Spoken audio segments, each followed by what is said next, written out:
Amen. Le titre du message aujourd'hui que je vais vous donner, c'est « Comment parler à Dieu ».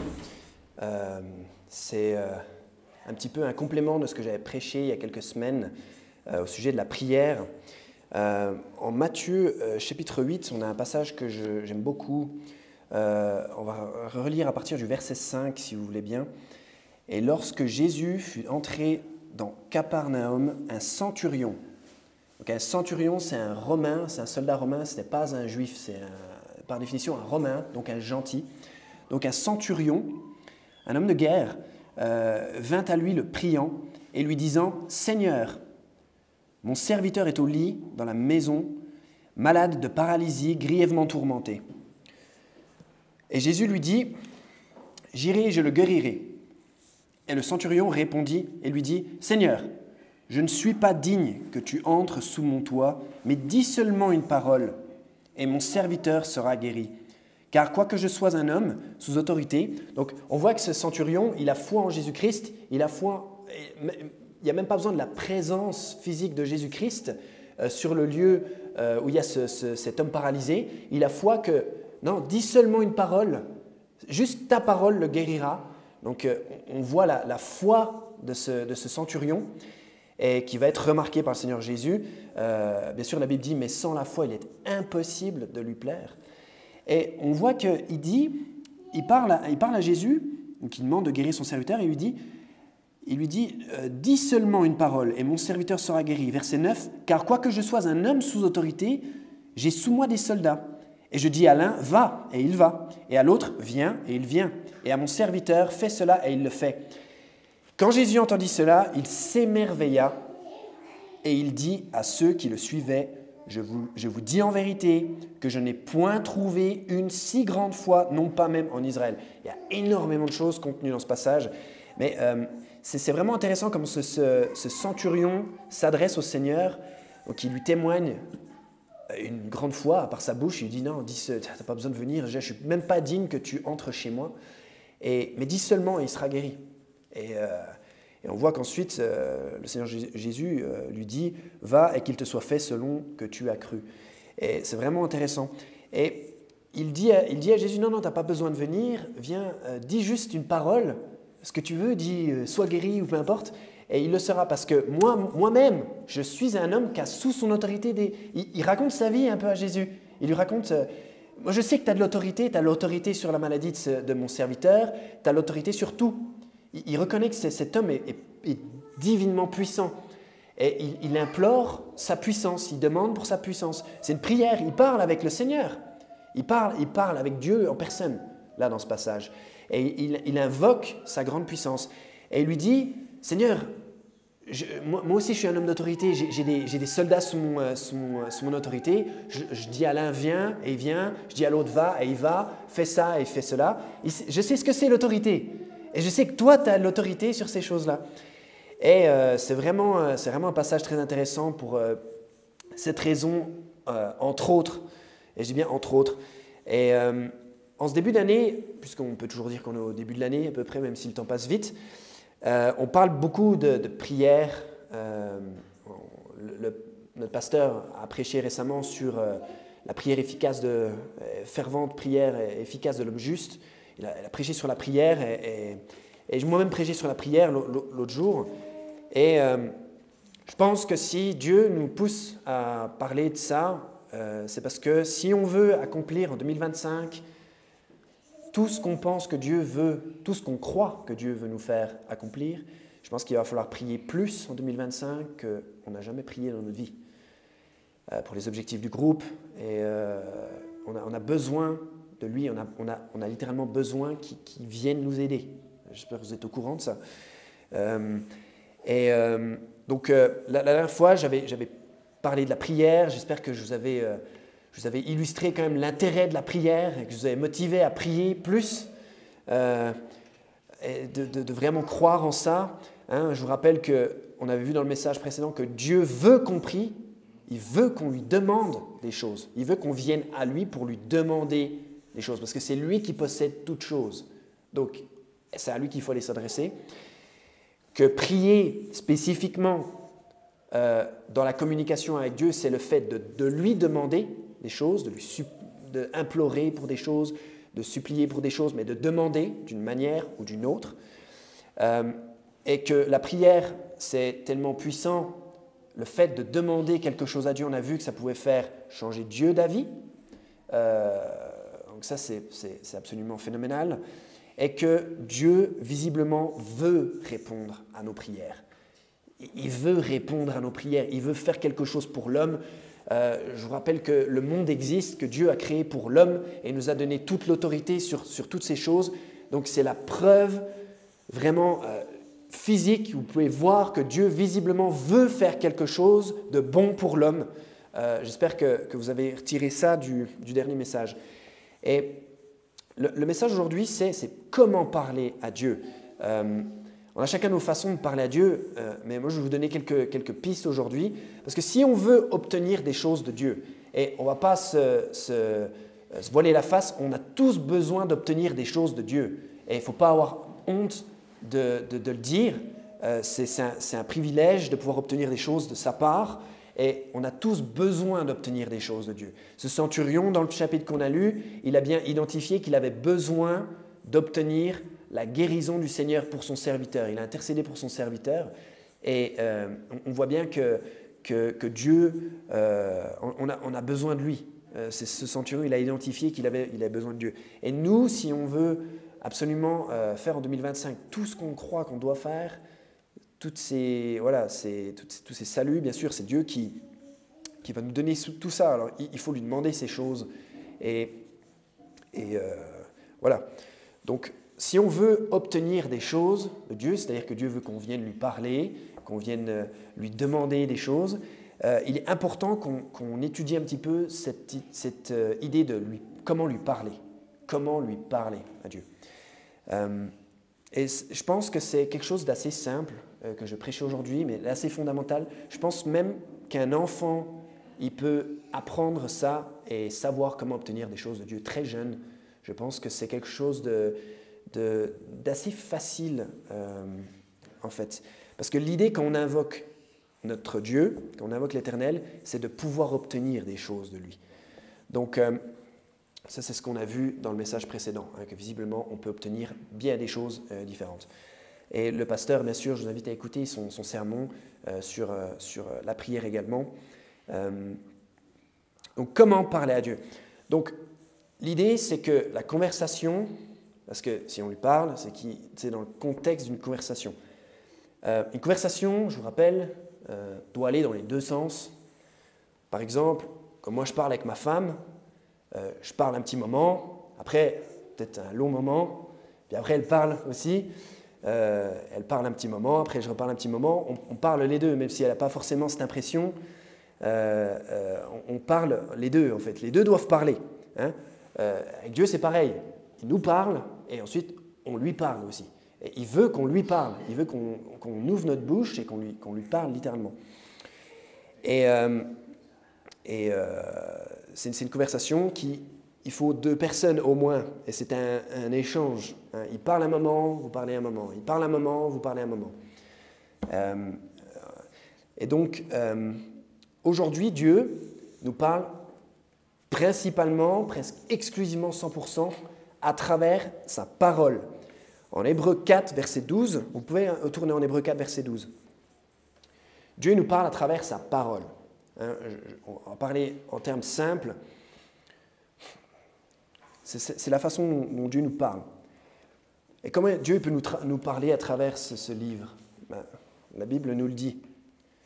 Le livre lui-même le dit, Hébreux 4, verset 12. « Car la parole de Dieu est vivante. » Voilà pourquoi elle nous parle aujourd'hui, parce que c'est un texte qui est vivant et puissante et plus aiguisé qu'aucune épée à deux tranchants perçant jusqu'à la division de l'âme et de l'esprit. Donc elle va au plus profond même de ce qui est invisible.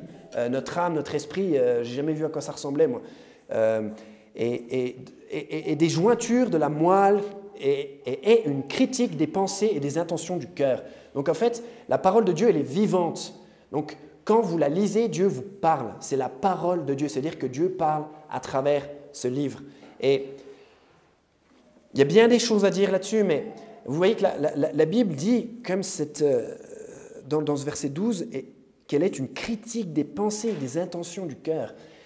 Et ça, je pense que c'est parce que la Bible perce ce qu'on pense et ce qu'on ressent. Elle sait tout, en fait. Dieu sait tout. Et dans la Bible, il y a plein d'instructions, plein de raisons pour que l'homme puisse être envers Dieu, ce qu'il est censé être. Et véritablement, la Bible peut critiquer nos pensées, en fait, et discerner les intentions du cœur. On peut lire le même passage 1000 fois, 100 000 fois, on peut le mémoriser, on peut y penser, et un jour on va le lire, on le comprend d'une certaine façon, et un jour on va le lire et le comprendre encore plus profondément. Pourquoi c'est possible ça? C'est pas possible avec les autres livres, ça. C'est avec les livres des humains, c'est pas possible. Eh bien, la Bible nous dit, c'est parce que la parole de Dieu est vivante. Donc, c'est-à-dire qu'au fur et à mesure que Dieu nous parle à travers sa parole, qu'on avance dans notre vie, Dieu, certains passages nous interpellent différemment, critiquent notre pensée différemment, nous discernent dans notre âme et dans notre esprit différemment, parce que la Bible est vivante. C'est la parole de Dieu, en fait. Cet ouvrage est aussi pertinent. Ce livre est aussi pertinent aujourd'hui en 2025 qu'il était en 2024, en 2023, en 1902, en 70 après Jésus-Christ et pour les 6000 dernières années en fait. Ce que je veux dire, c'est que ce livre, il est vivant et Dieu nous parle à travers sa parole. Et on n'a pas lu le verset 17, donc... ah non, excusez-moi, on va pas le lire tout de suite. Donc voilà, et donc mon premier point, c'est que Dieu nous parle à travers sa parole et que c'est pour cela que c'est lui qui doit parler le premier. C'est lui qui doit parler le premier. Je pense que ce n'est pas une bonne idée pour quelqu'un d'entreprendre, d'entrer dans une grande saison de prière avant, au préalable, d'avoir passé du temps dans la Bible. Parce qu'on ne peut pas lui prier n'importe quoi. Dans la Bible, on n'obtient pas une Ferrari ou voilà, c'est pas quelque chose que Dieu veut répondre concrètement en fait. Donc c'est pour ça c'est important de laisser le Seigneur parler le premier. Et Dieu il parle à travers sa parole. Hein. Timothée 3,16, la Bible dit « Toute écriture est inspirée de Dieu ». Donc pas de doute, toute écriture c'est inspirée de Dieu. Dieu nous parle à travers sa parole. Et est profitable pour la doctrine, pour la réprobation, pour la correction, pour l'instruction dans la justice, afin que l'homme de Dieu soit accompli. Afin qu'il soit accompli. Et je pense que ça insinue qu'il sache quoi prier aussi. Est complètement équipé pour toute bonne œuvre. Abraham, c'est ce qu'il a fait, lui. Si vous voulez bien, on va regarder quelques écritures en Genèse. Enfin, en Genèse 12, s'il vous plaît. Genèse 12. C'est ce qu'il a fait, Abraham. On ne va pas passer tout en revue à chaque fois que Abraham laisse d'abord Dieu parler, parce qu'on sera là toute la journée. Genèse 12, verset 1. « Et l'Éternel avait dit à Abraham, va-t'en hors de ton pays et de ta parenté et de la maison de ton père vers le pays que je te montrerai. » Donc l'Éternel a dit à Abraham. Et Genèse 13, verset 14. « Et l'Éternel dit à Abraham, après que Lot se fut séparé de lui, lève donc les yeux et regarde du lieu où tu es, vers le nord, vers le midi, vers l'orient et vers l'occident. » Genèse 15, chapitre 1. « Après ces choses, la parole de l'Éternel fut adressée à Abraham dans une vision en disant, ne crains point, Abraham, pas Abraham, je suis ton bouclier et ta très grande récompense. » Vous pourrez lire le reste du chapitre. Genèse 17, puis Abraham étant parvenu à l'âge de 99 ans, la Bible ne parle pas suisse, on dirait, puis Abraham étant parvenu à l'âge de 99 ans, l'Éternel apparut à Abraham et lui dit, « Je suis le Dieu Tout-Puissant, marche devant ma face et sois intègre. » Genèse 18, et l'Éternel dit à Abraham, « Pourquoi donc Sarah a-t-elle ri en disant, « Est-ce que vraiment j'enfanterai, vieille comme je suis ?» Est-il rien d'impossible à l'Éternel? À l'époque fixée, je reviendrai vers toi dans 1 an, et Sarah aura un fils. Genèse 22, verset 1. Et il arriva après ces choses que Dieu éprouva Abraham et lui dit, Abraham! Et il répondit, me voici. Et il dit, prends ton fils, ton unique, celui que tu aimes, Isaac, et va-t'en au pays de Moria. Et là, offre-le en holocauste sur une des montagnes que je te dirai. Dieu a parlé à Abraham, et Abraham lui a répondu. Moïse, il a fait pareil. En Exode 3, l'épisode du buisson ardent. Si vous voulez, en Exode 3, regardez ça avec moi. Exode 3. Dieu nous parle à travers sa parole. Et nous, aujourd'hui, on n'a pas la parole audible de l'Éternel qui vient. On a sa parole écrite ici et qui est sûre. Et il n'y a pas de doute. Vous êtes sûr qu'à chaque fois que vous ouvrez cette Bible, vous pouvez l'ouvrir, vous êtes sûr, Dieu vous parle. Dieu vous parle. À chaque fois que vous lisez votre Bible tous les jours, Dieu vous parle. L'Éternel dit, c'est exactement pareil, sauf que c'est même mieux. Et que Moïse et Abraham avant d'être Abraham, et même en tant qu'Abraham, il convoiterait ce qu'on a là, avec ferveur, je pense. Et Moïse, donc en Exode 3, regardez. Or Moïse paissait le troupeau de Jéthro, son beau-père, sacrificateur de Madian, et il mena le troupeau derrière le désert et vint à la montagne de Dieu à Horeb. Il est en train de paître les troupeaux au fin fond du désert. Et l'ange de l'Éternel lui apparut dans une flamme de feu du milieu d'un buisson. Et il regarda, et voici le buisson était tout en feu, mais le buisson ne se consumait point. Alors Moïse dit, je me détournerai, je verrai cette grande vision, et pourquoi le buisson ne se consume point. Donc il revient, et l'Éternel vit qu'il se détournait pour regarder, et Dieu l'appela du buisson et dit à Moïse, et dit, Moïse, Moïse. Et ensuite Moïse répond. Vous voyez, Dieu l'a appelé depuis le buisson, en fait. Et Samuel aussi, quand il était enfant. 1 Samuel 3, il y a l'épisode avec Élie. Vous pouvez aller en 1 Samuel 3 si vous voulez. C'est une bonne idée de laisser Dieu parler le premier. C'est ça que je veux illustrer. Et c'est ce que ces grands hommes, visiblement, ont fait. Si vous surlignez à chaque fois « Et la parole de l'Éternel est venue en ces mots.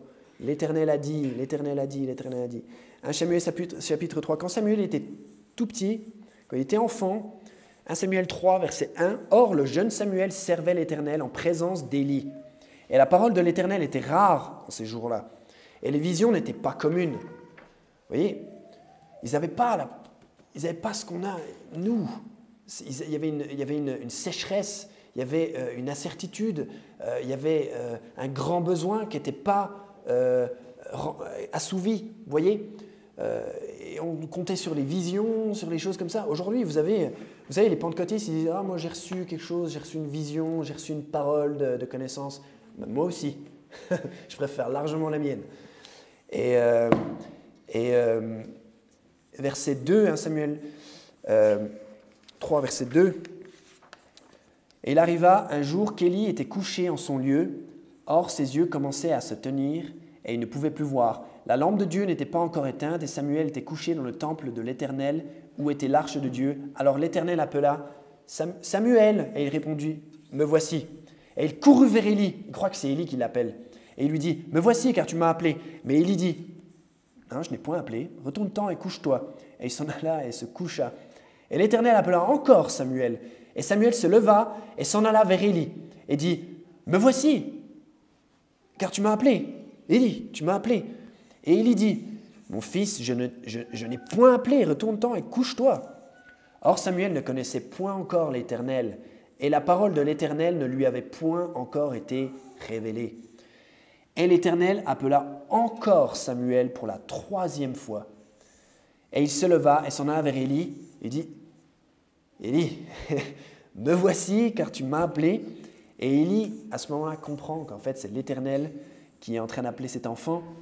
C'est pourquoi Élie dit à Samuel, « Va et couche-toi, et si l'on t'appelle, tu diras, par l'Éternel, car ton serviteur écoute. » Samuel s'en alla donc et se coucha en son lieu. Et l'Éternel vint et se tint là et appela comme les autres fois, « Samuel, Samuel !» Et Samuel dit, « Parle, car ton serviteur écoute. » Vous voyez, Samuel a été appelé par l'Éternel. L'Éternel lui a d'abord parlé. Il ne connaissait pas l'Éternel. La parole de l'Éternel ne lui avait pas encore été révélée.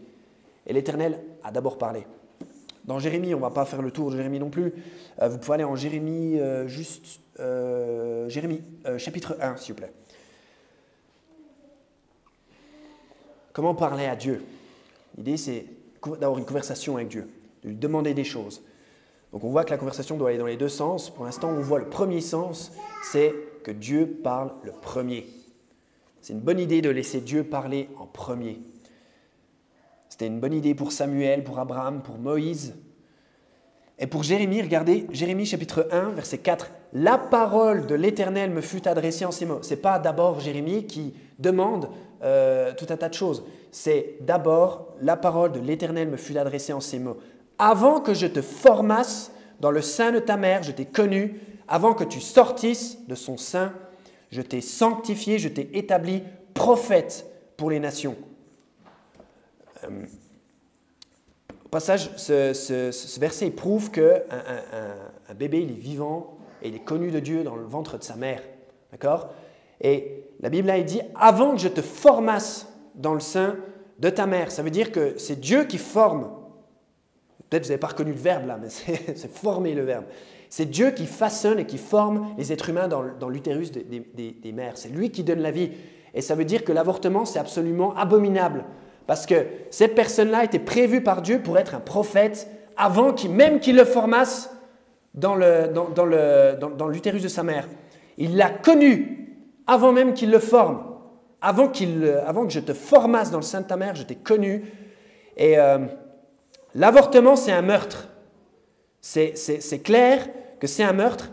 Et Dieu est en train de dire là dans ce passage qu'il avait ordonné cet homme, avant même qu'il naisse, qu'il devienne prophète, et qu'il nous donne le livre de Jérémie à travers cette personne-là. Et pour qu'il devienne un grand prédicateur. Dieu dit, il ne faut pas le tuer, ce petit gars-là. Ça va être mon prophète. Vous voyez? Et si Jérémie il avait été avorté, eh ben, les médecins qui le font et sa mère auraient été des meurtriers. Ils auraient été tous complices de meurtre. Et des fois, je me demande si tous les individus qui sont avortés, je fais juste une petite parenthèse, mais je me demande si tous les gens qui étaient avortés, combien auraient vécu des grandes vies pour Dieu, quoi. Combien de grands prédicateurs, combien de grands pasteurs, combien d'hommes qui allaient faire des grandes choses pour Dieu, quoi. L'avortement, c'est absolument infect. Et dans Luc 2, on en a parlé il n'y a pas très longtemps, l'enfant tressaillit de joie, parlant de Jean le Baptiste. Il tressaillit de joie. Encore dans le ventre d'Élisabeth. Ça n'a rien à voir avec le sermon, mais je vais juste le dire. Vous êtes toujours en Jérémie 1, verset 6, la Bible dit « Et je répondis, ah Seigneur éternel, voici je ne sais point parler car je suis un enfant. Et l'Éternel me dit, ne dis pas je suis un enfant, car tu iras vers tous ceux à qui je t'enverrai. Et tu diras tout ce que je te commanderai, ne les crains point car je suis avec toi pour te délivrer, dit l'Éternel. » Oui, je pense que ça c'est une interaction que Jérémie n'a jamais oubliée de sa vie. Et il a appris ça quand il était enfant. Il a appris à communiquer avec Dieu quand il était enfant. Et c'est pour ça que je vous redis que c'est possible pour un enfant d'apprendre à parler à Dieu et d'obtenir des choses de Dieu. Parce que quand on parle à Dieu, ce n'est pas juste pour tuer le temps. C'est dans un but bien précis. Et ensuite, vous pourrez lire le livre de Jérémie. « Et la parole de l'Éternel me fut adressée 10 ans. Et la parole de l'Éternel me fut adressée 10 ans, etc., etc., etc. » Une des raisons principales pour lesquelles les chrétiens, je pense, n'obtiennent pas ce dont ils ont besoin, ce qu'ils veulent, c'est parce qu'ils ne laissent pas Dieu parler en premier. Et ça veut dire qu'ils ne passent pas assez de temps dans la parole. Ils n'écoutent pas ce que Dieu a à dire. Ils sont omnibulés par ce qu'eux, ils ont à dire. La Bible dit en Jean 15, 7, « Si vous demeurez en moi et que mes paroles demeurent en vous, vous demanderez tout ce que vous voudrez et il vous sera fait. » Le mot « demeurer », ça veut dire quoi? Ça ne veut pas dire un demeurer, quelqu'un qui n'est pas intelligent. Ça veut dire demeurer, c'est un synonyme de résider, de vivre. Ma demeure, c'est là où je réside. Donc ça veut dire qu'on doit laisser la parole résider en nous. Elle doit habiter en nous. Et si on demeure en lui et que ses paroles demeurent en nous, Jésus, il est la parole, donc ses paroles, Vous demanderez ce que vous voudrez et il vous sera fait. On doit se nourrir de la parole, on doit se régaler de la parole, on doit méditer la parole, on doit la mémoriser, on doit y penser, on doit être obsédé par la parole. Et elle doit vivre en nous. C'est ce que le Seigneur Jésus nous dit. Si vous demeurez en moi et que mes paroles demeurent en vous. Alors là, les demandes, ce sera autre chose. Parce que là, il dit, vous demanderez tout ce que vous voudrez et il vous sera fait. Donc, Dieu, il ne répond pas aux prières qui sont en dehors de sa parole. Il ne répond pas aux prières qui ne sont pas conformes à sa parole. Il n'est pas pour répondre à tout et à rien et à tout. Okay? Donc, on a vu que, premièrement, les deux doivent parler. Donc, Dieu doit parler le premier. C'est la tendance qu'on voit dans la Bible, c'est les choses qu'on voit qui se répètent. Et Dieu doit parler le premier. Donc, comment ça se traduit pour vous? Pour nous, ça veut dire on lit la Bible. Ça veut dire on lit la Bible, on laisse ses paroles demeurer en nous, etc. C'est comme ça qu'on laisse Dieu nous parler. Et ensuite, on parle à Dieu. Le point suivant, c'est parler de manière appropriée à Dieu. Lui parler de manière appropriée à Dieu. Comment approcher Dieu? Moi, je vais vous donner plusieurs façons, certainement pas exhaustif, mais premier point, c'est vous pouvez aller en Exode 33, s'il vous plaît. Regardez ce verset avec moi. Parler à Dieu comme à un ami. Comment parler à Dieu aujourd'hui? Parler à Dieu comme à un ami. Voilà une façon que j'ai relevée. Exode 33, verset 11. Et l'Éternel parlait à Moïse face à face, comme un homme parle avec son semblable. Dans la Bible, King James, il y a marqué « as a friend ». Comme un homme parle à son semblable, comme il parlait à un ami. Puis Moïse retournait au camp, mais son serviteur Josué, jeune homme, fils de Nun, ne quittait point le tabernacle. Comme à un ami. On voit que Moïse et Dieu, ils parlent comme deux amis dans cette situation. Quand vous parlez à vos amis, vous voyez comment vous leur parlez. Quand je parle avec frère Pierre, je viens lui parler comme à mon semblable, comme à un ami. La Bible dit, je viens vers lui, je ne lui dis pas « Oh, grand Pierre, j'entre humblement dans ta présence, bonjour, grand leader de notre groupe baptiste de la Tour Forte, je viens te soumettre mes requêtes. » Non, je lui parle comme à un ami, je lui parle comme à un semblable. Mais je ne viens pas vers lui en lui disant « Salut Pierrot, ça va ou bien ?» Non, vous voyez, il y a un juste milieu. Hein. On ne va pas voir le pasteur en lui disant « Oh, grand pasteur de l'église baptiste de la Tour Forte, oh, j'entre dans ta présence aujourd'hui, aussi humblement que je peux. » Il te regarde, il est fêlé, lui. Mais en même temps, je ne viens pas lui dire « What's up, dude ?» Vous voyez, il y a un juste milieu. Et la Bible ici nous donne cet exemple de Moïse qui parle avec lui, avec le Seigneur, avec l'Éternel, le Seigneur créateur de l'univers, comme un ami. Et il y a un juste milieu entre le ritualisme extrême, que je pense ne plaît pas à Dieu, et la familiarité. Et Dieu, il veut que vous lui parliez comme à un ami. Cette interaction avec Moïse, les interactions de Dieu avec Moïse sont positives. C'est pas... Il est face à face, ils ne sont pas face à face, front à front, prêts à se battre. C'est pas ça, hein. Ils sont en train de parler comme un semblable. Et vous avez cette même opportunité. Dieu ne fait pas de favoritisme par rapport à Moïse. Vous avez la même parole de l'Éternel que Moïse a. Hein. Vous avez le même Dieu. Et c'est le même. Il est le même avec tout le monde. Il ne respecte pas les personnes. Vous savez Et je voulais vous signaler que vous avez une amitié avec Dieu. Et vous avez une amitié qui a commencé avec une réconciliation. Lorsque vous avez cru, vous avez été réconciliés à Dieu. En Romains 5, 10, la Bible dit « Car si lorsque nous étions ennemis de Dieu, nous avons été réconciliés avec Dieu par la mort de son Fils, à plus forte raison, étant déjà réconciliés, serons-nous sauvés par sa vie. » Proverbe 18, 24, « Un homme qui a des amis doit se montrer lui-même amical. Et il y a un ami qui s'attache plus près qu'un frère. » Vous savez, cet ami qui est plus proche qu'un frère, c'est Jésus. Jésus, il est cet ami. Il est cet ami proche. Il veut être proche de vous. Il est cet ami-là. Et la Bible dit en Luc 7, 34, « Le Fils de l'homme est venu, mangeant et buvant. » Le Fils de l'homme, c'est Dieu lui-même. Hein. Le Fils de l'homme est venu, mangeant et buvant, et vous dites, « Voilà un mangeur et un buveur, un ami des publicains et des pécheurs. » Vous voyez, c'était un ami. C'est notre ami. On est tous des pécheurs. C'est notre ami. C'est notre ami. Et quel ami! Quel ami! Parce qu'il est vraiment fidèle, lui. Vous voyez, il y a un ami qui s'attache plus près qu'un frère. C'est un ami profondément fidèle. Il y a un chant qui dit quel ami fidèle étant nous avons en Jésus-Christ. Toujours prêt à nous entendre, toujours prêt à nous comprendre, toujours prêt à nous défendre, etc. C'est un ami vraiment, vraiment fidèle.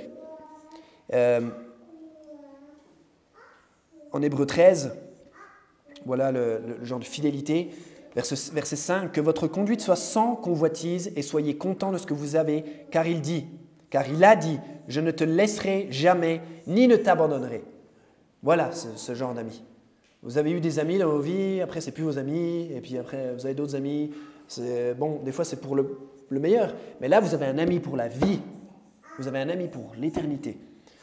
Et il ne nous laissera jamais, ni ne nous abandonnera. Donc, ça vous donne envie de lui parler un peu à cet ami?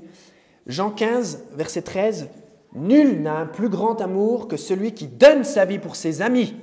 Vous êtes mes amis si vous faites tout ce que je vous commande. » Donc Dieu, il veut être votre ami et il veut que vous soyez son ami. Donc Dieu, vous voyez, à travers ces quelques versets qui parlent de ça, Dieu est véritablement notre ami. Et on peut lui parler comme un semblable, on peut lui parler comme un ami. Avec respect, mais comme un ami. Comme un ami. Quelqu'un dont vous êtes plus proche que votre propre frère de sang. Vous voyez? C'est génial. Donc parler à Dieu comme à un ami. Une deuxième façon de parler à Dieu comme à un père. Nous avons reçu l'esprit d'adoption par lequel nous crions « Abba, Père ». Donc, on peut venir à Dieu comme un enfant vient à son père et on lui demande ce dont on a besoin. Vous voyez, Dieu est notre Père. Quand le Seigneur nous a appris à prier, nous a enseigné de commencer en disant « Notre Père qui est aux cieux, notre Père ». Et on doit s'adresser à lui, en fait, en tant que ses enfants. Hein, on a reçu l'esprit d'adoption. Et on peut s'adresser à lui et lui dire « Père ». Donc il y a plusieurs façons. J'imagine que vous dites « Père » quand vous communiquez avec votre Père, notre Père.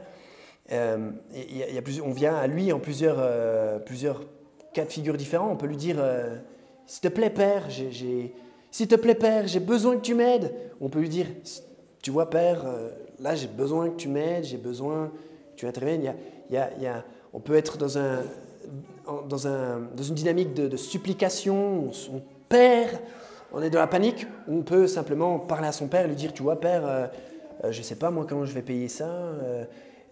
J'ai besoin de toi. Tu vois, regarde ma situation, c'est ça, ça, ça. » Et je lui parle comme un père. Vous voyez?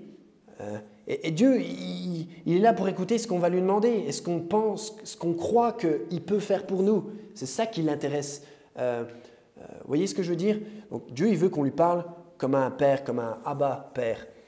Et c'est vraiment quand vous y repensez, c'est quand même extrêmement intime, cette relation de père-enfant. On a tous soit des enfants, soit un papa, ou les deux. Donc voilà, on sait ce qu'est cette relation. Si la Bible nous parle de cette dynamique, c'est que c'est vraiment quelque chose qui nous parle. Hein, et on peut s'adresser à lui comme un père. Et il veut qu'on s'adresse à lui comme un père. On lui dise « Père, j'ai besoin de toi, Père. » Et on a besoin de lui demander ça avec la foi. Et donc Dieu veut ça c'est évident, Dieu veut qu'on lui parle comme un père parle à son enfant. Troisième façon de comment parler à Dieu, On a vu parler à Dieu comme un ami, parler à Dieu comme un père, parler à Dieu en tant que sa création. S'adresser à Dieu en tant que création. Parce qu'il est le créateur. Si vous voulez bien me rejoindre au psaume 8, regardez. Comment parler à Dieu? Psaume 8, verset 1. Éternel notre Seigneur, que ton nom est magnifique sur toute la terre. Tu as établi ta majesté au-dessus des cieux. De la bouche des petits-enfants et des nourrissons, tu tires ta louange à cause de tes adversaires pour réduire au silence l'ennemi et le rebelle. Quand je regarde tes cieux, l'ouvrage de tes doigts, la lune et les étoiles que tu as formées, je dis, qu'est-ce que l'homme que tu te souviennes de lui, le fils de l'homme que tu prennes garde à lui? Et tu l'as fait un peu inférieur aux anges, tu l'as couronné de gloire et d'honneur, tu lui as donné l'empire sur les ouvrages de tes mains, tu as mis toutes choses sous ses pieds, les brebis et les bœufs, tous ensemble, et même les bêtes des champs, les oiseaux des airs et les poissons de la mer, tout ce qui parcourt les sentiers des mers. Éternel notre Seigneur, que ton nom est magnifique sur toute la terre. Vous voyez, il est notre Père, il est notre ami, il est notre Créateur. Et on peut lui parler comme étant sa créature. Seigneur, je suis ébahi de ce que tu as créé, je suis ébahi de ce que tu nous donnes des enfants, je suis ébahi de ce soleil, je suis ébahi de ce lac Léman, je suis ébahi de cet air que j'ai dans les poumons. Vous voyez, on peut lui exprimer s'exprimer à lui en tant que sa créature. C'est ce qu'on est. Il nous a formés. Il a formé Jérémie et il nous a formés, il a formé toutes choses et il nous a mis sur cette terre. Ce psaume est phénoménal. Acte 4, verset 24. Seigneur, tu es le Dieu qui a fait le ciel, la terre et la mer et toutes les choses qui y sont. Vous pouvez dire ça tous les jours à Dieu. Vous pouvez lui rappeler que c'est lui qui a fait tout ça. Donc, s'il a fait tout ça, mes petits problèmes, ce n'est pas grand-chose. Rien n'est impossible pour toi. Après tout ce que tu as fait. Vous voyez, toutes ces choses, c'est tous des éléments qui peuvent vous aider à comment parler à Dieu, en fait. Et on voit, c'est le psalmiste qui parle à Dieu, il s'adresse à lui en tant que sa créature. Dans Acte 4, on s'adresse à lui comme étant le Dieu créateur, et on vient à lui avec une requête, et on lui parle comme étant le créateur. Vous voyez. Vous pouvez aller en 2 Timothée 3, s'il vous plaît. Une autre façon de parler à Dieu.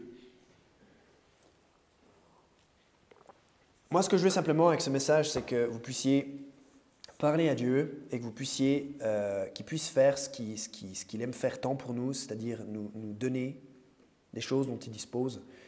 Et je veux simplement vous montrer quelques pistes, quelques façons de lui parler. Parce que pour obtenir des choses de Dieu, j'espère que vous comprenez bien qu'il faut bien sûr lui demander, il faut lui parler. Il n'y a pas d'autre solution, vous ne pouvez pas lui écrire, peut-être vous pouvez lui écrire sur un bout de papier peut-être, mais il va le voir. Mais le plus simple, c'est de lui parler. Vous n'avez pas besoin de lui envoyer un email. 2 Timothée chapitre 3, regardez, on est censé parler à Dieu comme à quelqu'un qu'on aime. 2 Timothée chapitre 3. Verset 1. Sache ceci aussi que dans les derniers jours, il viendra des temps périlleux, car les hommes seront épris d'eux-mêmes. Notez bien ça. Épris d'eux-mêmes, cupides, vantards, orgueilleux, blasphémateurs, désobéissants à leurs parents, ingrats, impies, sans affection naturelle, parce qu'ils sont épris d'eux-mêmes, ils pensent qu'à eux, sans affection naturelle, implacables, calomniateurs, intempérants, cruels, ennemis de gens de bien, traîtres, emportés, enflés d'orgueil, amoureux des plaisirs, notez ce mot aussi, amoureux des plaisirs plutôt qu'amoureux de Dieu. Etc. Je ne veux pas dire plus pour pas qu'on soit tout enchevêtré dans ce passage. Il y a beaucoup de choses. Ce que je veux dire, c'est que ces gens-là, ils sont plutôt épris d'eux-mêmes plutôt que déjà des autres et des choses de Dieu. Et la Bible ensuite dit au verset 4 qu'ils sont amoureux des plaisirs plutôt qu'amoureux de Dieu. Donc si je lis ce verset, c'est évident qu'être amoureux des plaisirs, ça semble être réprimandable. Au même titre que le fait d'être plutôt amoureux des plaisirs plutôt que d'être amoureux de Dieu. Donc, c'est-à-dire que la Bible, que ne pas être amoureux de Dieu, c'est pas bien. Vous voyez ce que je veux dire? C'est comme ça que je lis le passage. C'est un petit peu comme le passage qui nous dit de ne pas être enivré de vin, mais d'être rempli de l'esprit. Ça veut dire que, oui, c'est bien, tu ne bois pas, mais être rempli de l'esprit, c'est un commandement. Comme là, le fait d'être amoureux de Dieu, c'est louable. Ne pas être amoureux de Dieu, c'est pas louable. Vous voyez? Et donc, quand j'emploie ce terme amoureux, je ne suis pas en train de parler d'amourette. Okay? Je parle du fait d'être amoureux de Dieu, le fait d'aimer Dieu. Vous voyez, de l'aimer profondément. Allez en Jean 15, s'il vous plaît. C'est un amour profond qui tend vers l'adoration, puisque c'est évidemment notre Seigneur. Donc, mais Dieu, la Bible nous dit qu'il faut être amoureux de Dieu, c'est-à-dire l'aimer, amour.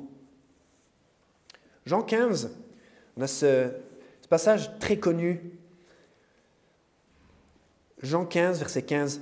Après qu'ils eurent dîné, Jésus dit à Simon-Pierre, « Simon, fils de Jonas, m'aimes-tu plus que ceci ?»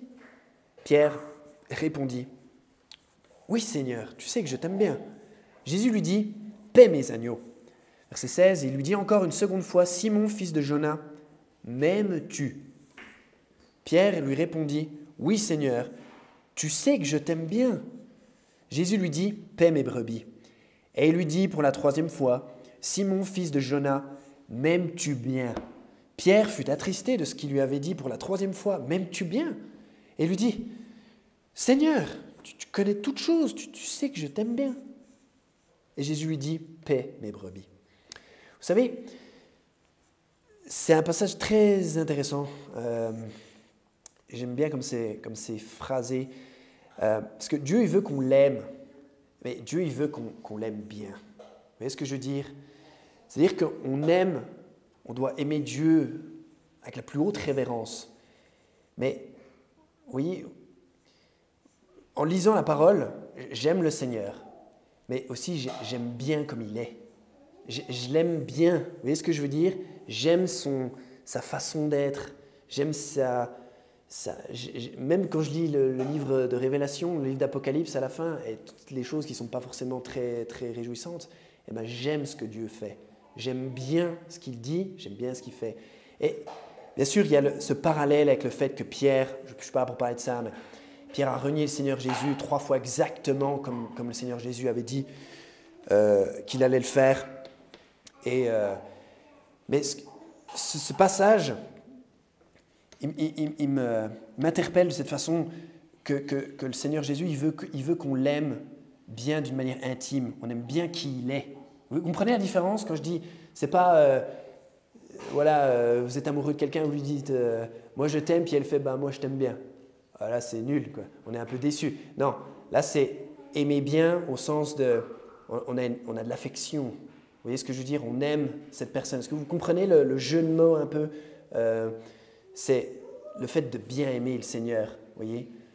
Je ne sais pas comment exprimer ça autrement. En fait, Dieu, il veut que vous l'aimiez bien. Vous voyez, pas juste que vous l'aimiez au sens grand du terme. Il veut ça, bien sûr, mais il veut que vous l'aimiez personnellement. Il veut que vous aimiez sa personnalité.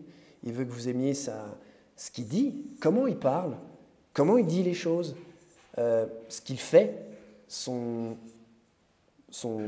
sais pas comment expliquer, sa manière d'être, vous voyez? Il veut que vous l'aimez à ce niveau-là aussi. Et est-ce que vous aimez bien Jésus? C'est ça que je vous demande. Et donc, c'est vraiment un passage très intéressant, je trouve. Et un de vos plus grands besoins, d'aimer Dieu profondément, un des plus grands besoins d'un chrétien, c'est de s'asseoir aux pieds de Jésus et d'essuyer ses pieds avec nos cheveux. Ouais, ça, c'est un de nos plus grands besoins.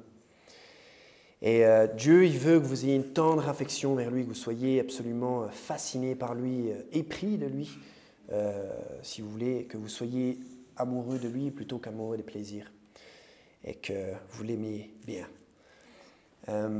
Jean 13. Voilà, en Jean 13, s'il vous plaît. C'est un passage important, ça. Jean 13, verset 23, « Or, l'un de ses disciples, celui que Jésus aimait, était incliné vers le sein de Jésus. Simon-Pierre lui fit signe de demander qui était celui de qui il parlait. Il parle de celui qui va le trahir. Et lui, s'étant penché sur la poitrine de Jésus, lui dit, « Seigneur, qui est-ce » Jésus répondit, « C'est celui à qui je donnerai un morceau après l'avoir trempé. » Et ayant trempé un morceau, il le donna à Judas l'Iscariote, fils de Simon. On voit que Jésus et Jean, ils sont proches. Et encore une fois, il n'y a pas de favoritisme dans cette histoire. Ce n'est pas une question de ça. Ce n'est pas du favoritisme. Jésus et Jean est proche et on voit, Jean, il parle à Jésus, il fait « Seigneur, qui est-ce » Il lui pose la question. Et on voit que c'est marrant, Pierre, je ne sais pas exactement comment il s'est disposé, mais Pierre, il passe par Jean pour qu'il pose à Jésus la question. La question « Qui ?» Mais c'est qui ? Et Jésus lui pose la question, Jean lui pose la question. Et on voit que Jésus est... Ça, ce n'est pas du hasard, ce n'est pas juste mis pour remplir la page. Jean était incliné sur la poitrine du Seigneur Jésus. Il est proche de lui. Il s'aime, vous voyez ? Et on a d'autres allusions à ça. La femme qui pleure au pied de Jésus, qui essuie ses cheveux, qui essuie ses pieds avec ses cheveux. On a tous besoin de ça. Et on doit tous avoir soif de ça dans nos vies. On doit tous avoir soif de ça. Je pense qu'on a tous besoin de proximité. Là, on peut avoir cette proximité avec Dieu lui-même. Vous voyez ? Et donc, on voit Jésus et Jean sont proches. Vous pouvez voir là, vous le voyez là, devant vos yeux. Vous voyez que Jésus cherche à être proche de nous, de vous. Ça peut être vous, c'était Jean il y a longtemps, ça peut être vous aujourd'hui. Vous voyez, c'est ça qu'il faut saisir. Vous voyez, c'est quand on voit un enfant qui a beaucoup d'affection pour ses parents, qui le prend dans ses bras, qui nous fait un câlin, qui nous touche le visage comme ça, est-ce que c'est pas agréable ? C'est pas agréable. Puis après on se dit, ouais, ils grandissent, puis ils font ça. Dieu, lui, il ne veut pas que vous grandissiez. Il veut ça toute votre vie avec lui. Vous voyez, il veut que vous soyez proche de lui. C'est pas, oh non, moi je faisais ça quand j'étais jeune chrétien. Non, c'est pour toujours. C'est pour toujours. Vous avez accès à ça. Et il ne faut pas se dire, ah, aujourd'hui je fais un stage, j'ai plus besoin de ça. Ça me fait peur si quelqu'un se dit ça. Il y a une époque où vous étiez épris de Dieu, vous étiez amoureux de Dieu. Et il faut vous lui disiez « je t'aime ». Vous voyez, peut-être dans votre couple. Il faut revenir à ça le plus possible, le plus souvent possible. Et avoir cette flamme ravivée en vous tous les jours. Et Dieu il veut que vous preniez du temps. Vous preniez du temps pour lui dire « Seigneur, tu sais que je t'aime, tu sais que je t'aime, tu sais que je t'aime bien ». Il veut que vous preniez du temps pour le faire, ça. Vous pouvez lui dire 3000 fois par jour. Et Dieu, voilà, c'est comme vous aimez que vos fils, vos filles vous disent « je t'aime », qu'ils viennent « non, arrête, c'est fini là, t'es trop âgé pour me dire ça ». Non, c'est pas ça. On veut que ça s'arrête jamais. Surtout les mamans, elles veulent que ça s'arrête jamais. Les papas aussi. Et donc, voilà, soyez amoureux de Dieu, aimez Dieu profondément, aimez le bien, ayez de l'affection pour lui, soyez épris de lui, pas de manière bizarre, et sensuelle et ridicule, mais soyez comme Jean était, comme cette femme était, celle qui a essuyé les pieds de Jésus. Soyez comme ces gens, dites à Jésus à votre manière que vous l'aimez. Mais vous n'êtes jamais trop vieux pour lui dire ça. Donc là, vous dites, je comprends pas forcément le sermon, je dois lui parler comme un père, je dois lui parler comme un ami, je dois lui parler comme un amoureux, je dois lui parler comme à quelqu'un, comme à mon semblable. Du coup, comment je lui parle, en fait ? Ça dépend de l'occasion. Hein ? Quand vous parlez à vos amis, j'espère que vous n'êtes pas amoureux de vos amis. J'espère que vous n'êtes pas amoureux de tout le monde. Ça dépend de l'occasion, en fait. Ça dépend de l'occasion. Quand je parle, la façon dont je parle à ma femme en privé sera très différente de comment je lui parle en public. Vous voyez, je m'adresse à elle dans les deux moments. Et parler à Dieu, l'idée de ce sermon, c'est parler à Dieu de façon adaptée. adapté à où vous en êtes. Je ne sais pas, ça c'est entre vous et Dieu. C'est comme si, par exemple, je disais à ma femme ici en public, tu peux me passer de l'eau, puis je lui disais, oh, ma petite chérie, devant tout le monde, je lui disais, oh, ma chérie que j'aime, je t'aime trop, donne-moi de l'eau s'il te plaît devant tout le monde. Ce serait bizarre, vous voyez. Il y a un temps pour ça, mais ce n'est pas maintenant, vous voyez. C'est un peu ça ce que je veux dire. C'est qu'il ne faut pas, bon, je parle à Dieu comme un ami, je parle à Dieu comme un père, c'est bon, je parle à Dieu comme si je l'aimais, j'ai parlé à Dieu. Non, ce n'est pas ça. Vous devez lui parler selon ce qui se passe, mais vous devez le faire avec sincérité, vous voyez, et le faire de manière appropriée. Le but du jeu, c'est de parler, comment parler à Dieu, parlez-lui de manière appropriée. Parlez-lui de manière appropriée.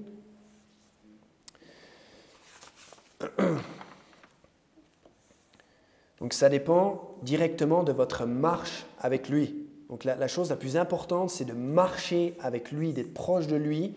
Hein. Il est tout près, je sais qu'il est tout près de moi sur le chemin étroit.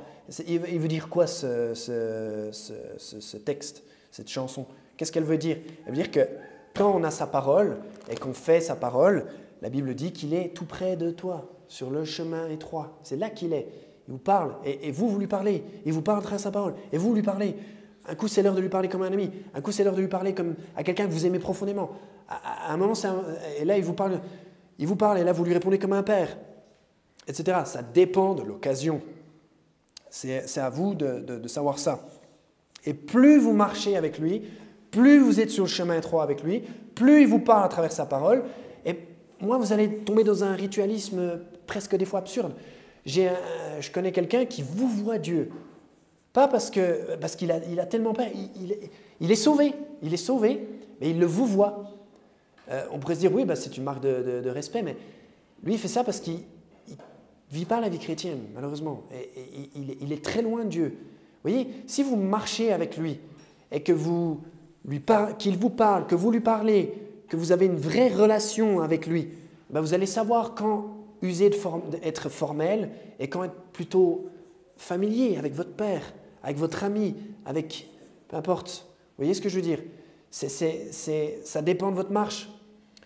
Mais Dieu, je pense, ça en aura un espèce de ritualisme où vous venez lui parler juste parce que c'est l'heure. Vous voyez? Vous pouvez, comme Daniel faisait, il priait tant de fois par jour. Vous pouvez avoir des habitudes de prière, mais parlez-lui pas comme des robots. Parlez-lui avec votre cœur. Dieu, il est intéressé par votre personnalité dans ce que vous allez lui dire. Il veut que vous lui parliez. Tous les fils ne sont pas pareils. Vous avez des enfants ou pas d'enfants, vous avez des frères et sœurs. Vous voyez bien que vos parents, ils vous aiment tous autant les uns que les autres, mais ils apprécient votre personnalité. Bon. La Bible dit, approchez-vous de Dieu, il s'approchera de vous. Hein? Donc, marchez avec lui. La Bible dit, attendez, je vais vous dire, avant de vous dire ce que la Bible dit, voilà en Matthieu 28. Comment être sûr d'être proche de Dieu? Comment être proche de Dieu? Comment en être sûr? Alors Matthieu 28. La réponse c'est allez évangéliser. Vous voulez être proche de Dieu? Allez évangéliser. Parce qu'en Matthieu 28, 19, la Bible dit « Allez donc et instruisez toutes les nations, les baptisant au nom du Père, du Fils et du Saint-Esprit, leur enseignant à observer tout ce que je vous ai commandé. Et voici, je suis toujours avec vous, même jusqu'à la fin du monde. Amen. Je suis toujours avec vous. » Donc quand vous allez évangéliser, Dieu est toujours avec vous. Ah, mais je ne l'ai pas ressenti. Il était là. Il était là. Il était avec vous. Il était avec vous. Ah, mais je n'ai pas ressenti sa présence, je ne comprends pas. Il était là quand même. Parce qu'il l'a dit, je suis toujours avec vous. Et moi, je le dis, je préfère 10 000 fois, infiniment plus la promesse de sa parole plutôt qu'une sensation plus ou moins subjective de la promesse de sa présence, pardon. Je préfère la promesse écrite de sa présence plutôt qu'une sorte de sensation subjective de sa présence qui est soi-disant là. Je préfère lire que quand je vais évangéliser, je suis toujours avec vous. Je préfère lire ça. Il y a une autre façon d'être en sa présence. Matthieu 18, verset 20. « Car là où il y a 2 ou 3 personnes assemblées en mon nom, je suis là au milieu d'elles. Voilà pourquoi vous devriez être à l'église à chaque fois que les portes sont ouvertes. Parce que quand on est rassemblés en son nom, et Dieu soit loué, parce que voilà, nous on a un groupe d'évangélisation associé maintenant à une vraie église du Nouveau Testament, et quand on se réunit ici, on fait partie de l'église de la Tour Forte en Angleterre, et Dieu est là, Dieu est présent dans ce genre de réunion. Et on est réunis en son nom, donc ça c'est une façon d'être proche de lui. Oui.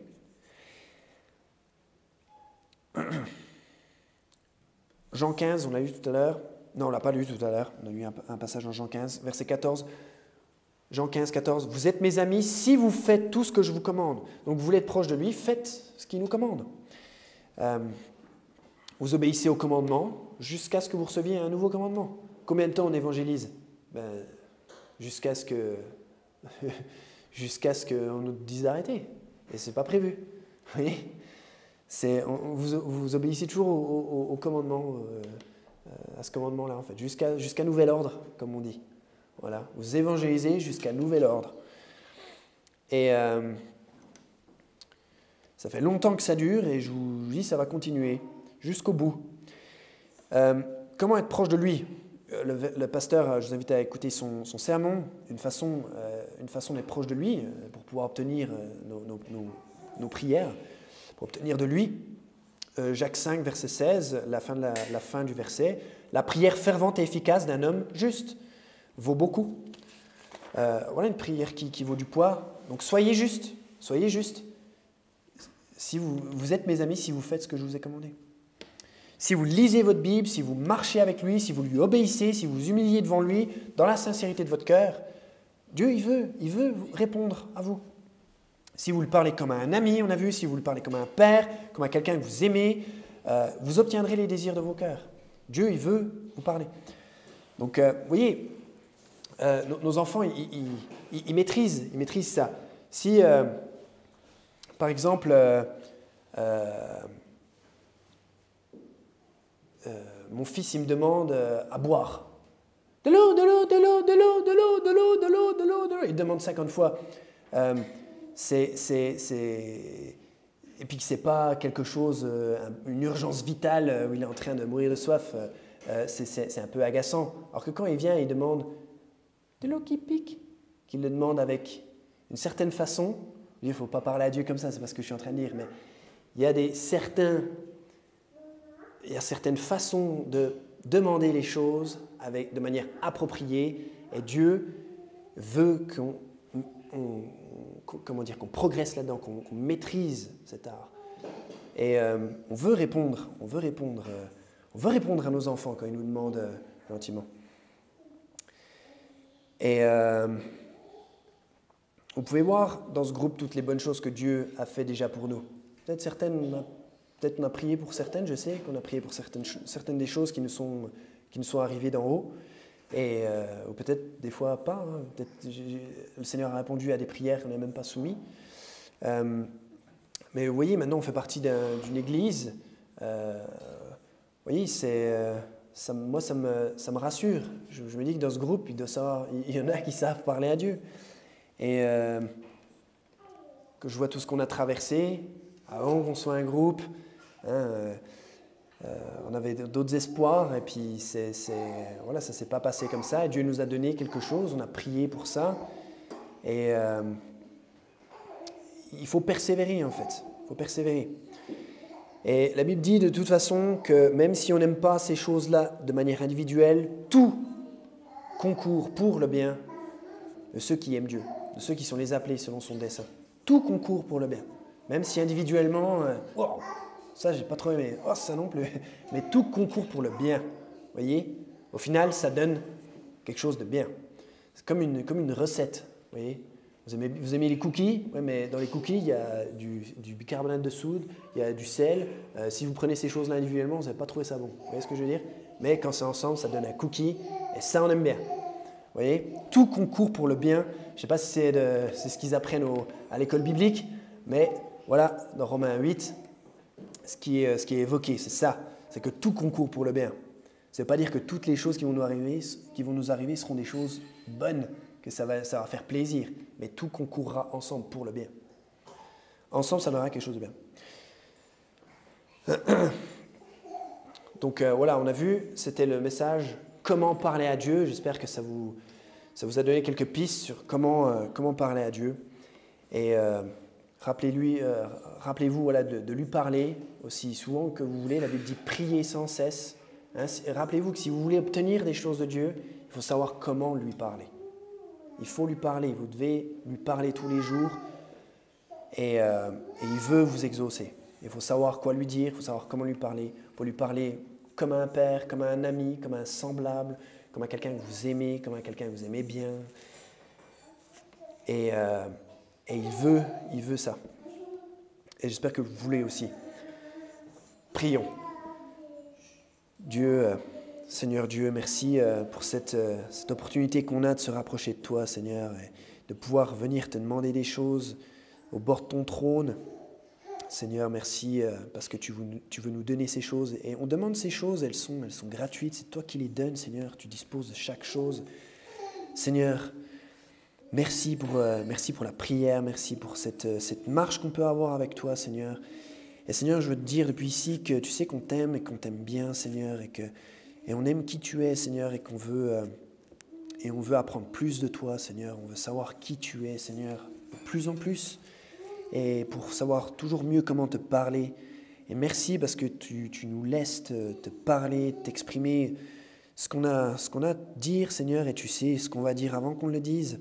Et Seigneur, c'est vraiment rassurant parce qu'on sait qu'on peut être nous-mêmes avec toi, Seigneur, parce que tu vois toutes choses.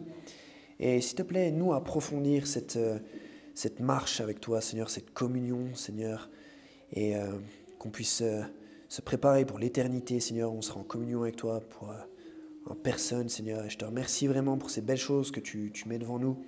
Et je te prie pour que tu puisses bénir, Seigneur, ce groupe, et que tu puisses bénir nos objectifs, et que tu puisses nous aider, Seigneur, à avoir un maximum de gens convertis, Seigneur, un maximum de disciples et de gens qui veulent se baptiser, Seigneur. Je te demande ces choses parce que c'est vraiment important, Seigneur, et on désire ces choses comme tu les désires. Et je te rappelle que rien n'est impossible pour toi, Éternel, que tu as fait les cieux et la terre, et tout ce qui s'y trouve, Seigneur. Donc, on a foi en toi et on sait que tu peux nous aider. Et je te prie toutes ces choses dans le nom de Jésus. Amen.